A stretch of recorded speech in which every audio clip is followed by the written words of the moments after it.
Sabalu matai. Antalu malaikum. Waram saram. A dadi wannan da rabbana. Ba wala. Yawwa to cikin taimakon mai duka yau da gasu mun fara fafata gwarama. Jama'a mun fara daukar wannan gawutaccen sunan namu mai suna gwarama.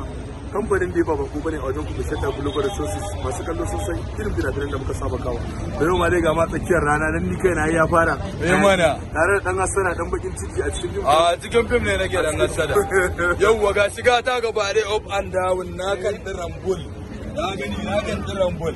Daga sama kasa an canza wallahi ajiya ce ina dan kadan daga cikin tsokaci wata ajiya ce ina musu bauta mijinta ya totsa ya zuba kiyama sai aka yi rabon gado ta kwashi dukiya da yawa ni kuma ina mata biyayya ta zabe ni ta aure ni ne wuf da ita sai ta canza ni ta aure abokina anan da sada ta faru. To jama'a ku biyo mu domin zaben fara inda rabbana ba wala Allah fa na goma muna daukar sa.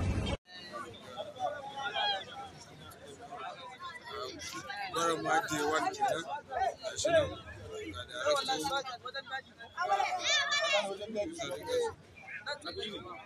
gashi nan ga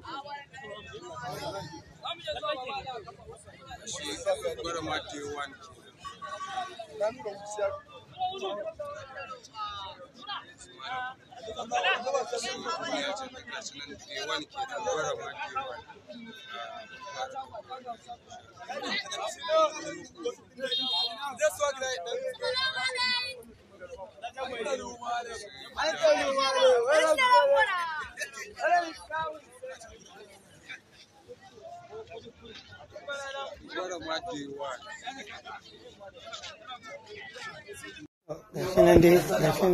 Inda rabbana inda rabbana gwarama da 3 shooting film din gwarama yau da 3 ya kamata in ci amfanin abu sabon film mai suna gwarama danja